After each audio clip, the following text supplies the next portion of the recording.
guys, we are out trying to find more trails in Ratapani, and we have driven about 20 kilometers in the middle of the forest from village Saras, and we were just driving up, wanted to take a short break, and we came across this very beautiful tribal temple. Now it's very quaint, it's got nothing much to it. It's got a very beautiful people paid, and I mean the simplicity that this has been made with is actually the beauty that it offers. And I mean there is absolutely no one around for miles. The last person we saw, a group of tribals walking down the road, was something about 5 kilometers, that side.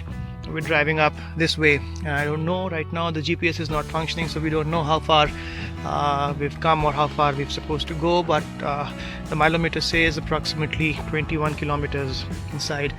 And this is where we decided to take a break. So I'm just going to walk around. It is so beautiful. I mean, they have actually used the tree, not much of a construction, and just a stone idol which has been placed, very beautifully covered from all sides with this woodwork. Somebody's kind of really done a small semi-picketing kind of a thing. So I will just walk inside. I hope not sacrilegious. I'm still wearing my shoes, don't see much around, and I think this would be sacrificial stones, birds or whatever, I don't know.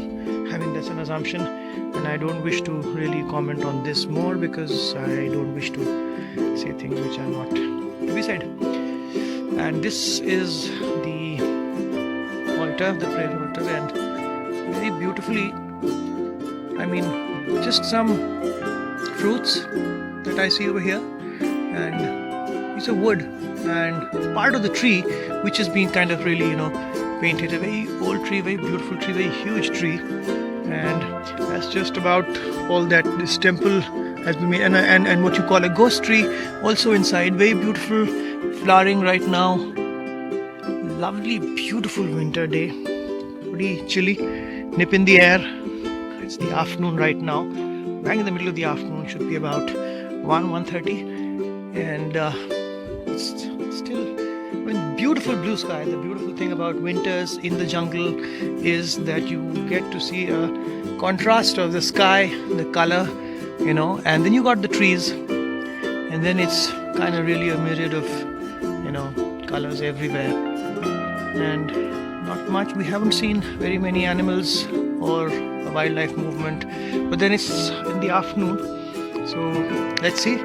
We will drive on and let's see what else the jungle has to offer. This is a new route for us. We've never been here before.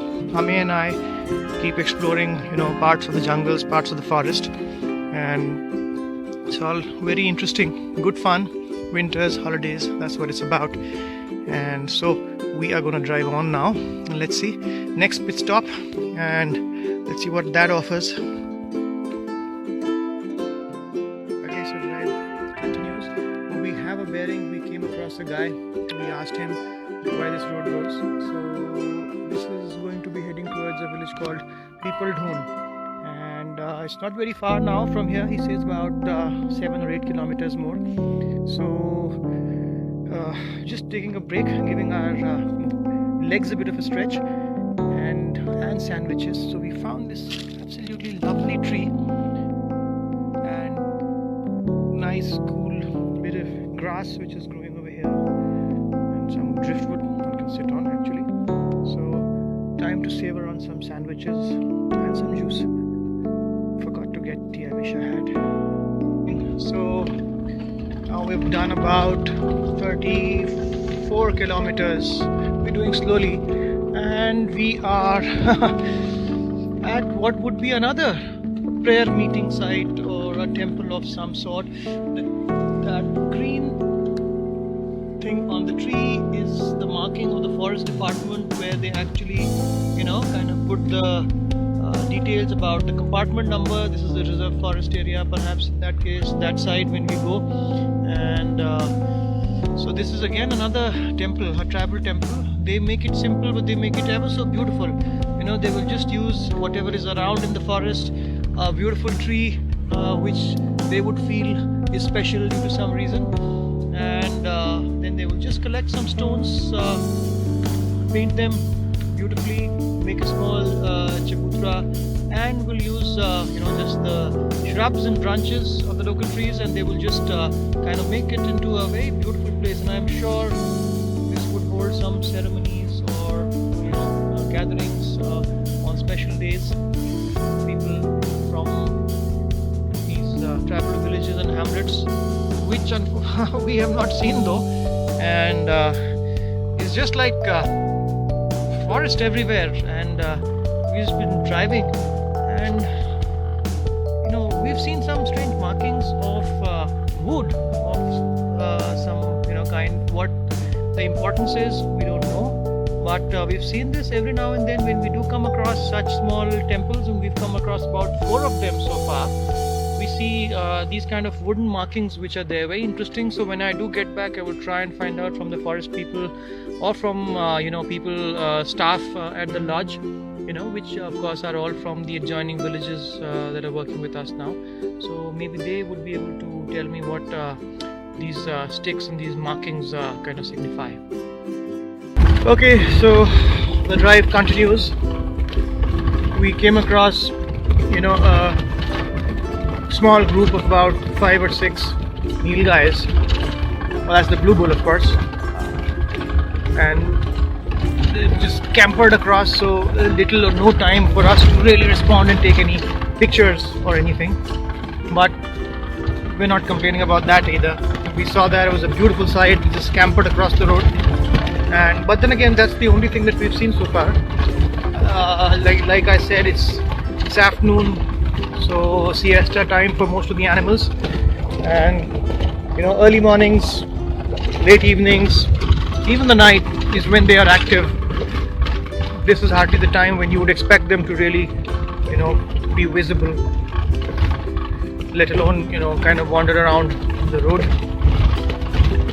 Not much of a road though, but lovely all the same.